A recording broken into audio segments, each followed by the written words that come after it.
Hi, my name is Tim and I'm forgiven.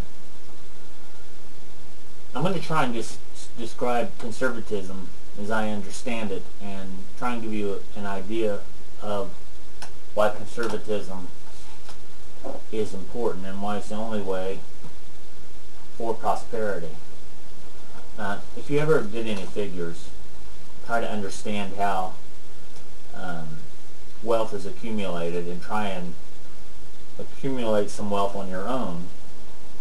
Let's just say, and now you got to understand, I cannot do the simplest of these figures. I haven't been able to achieve that.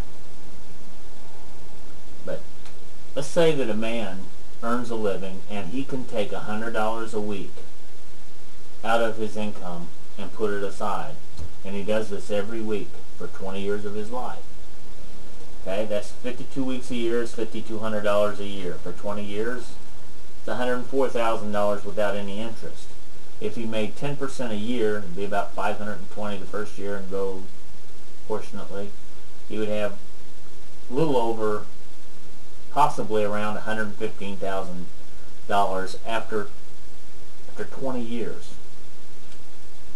His interest after that would be around $10,000, $12,000 a year that he could use to live on.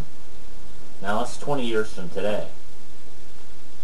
20 years ago from today for me, prices have went up way more than 50%. So we would consider a man with 100,000, would we consider him wealthy? I don't think anybody would. I don't think anybody would consider him wealthy. Okay? But it would take a lot of wealth to make this kind of money. It would take a lot of income to put aside $100 a week and never touch it. It would take a lot of devotion. Okay? We want to ridicule people who can do this. Okay? Now just imagine a guy does 10 times that. Let's say a guy puts aside $1,000 a week. 52 weeks, that's $52,000 a year. It's a little over $1 million a year. With interest, it would be about $1 million, maybe 50, 60, 90 million, maybe $1,100,000. Interest on $1,100,000 at best. And I'm blowing these figures up. Be around $110,000, $115,000 a year, which is the equivalent of under $10,000. What is it? $150,000 a year. About 10 to live on. That would be about $10,000 a month.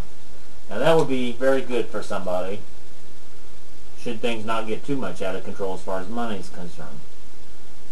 But to put aside $1,000 a week, most people couldn't even come close to that. The people that do have income and can come close to that, they've done fantastic things. So there's a lot of things that come from wealth, and we want to criticize and ridicule the wealthy. Well, where would life be without wealth? Without the men who could accumulate wealth, who had figured, and we all want to think that they're Al Capones, or they're all this. I can't remember the guy's name who tricked everybody out of money, made a lot of money.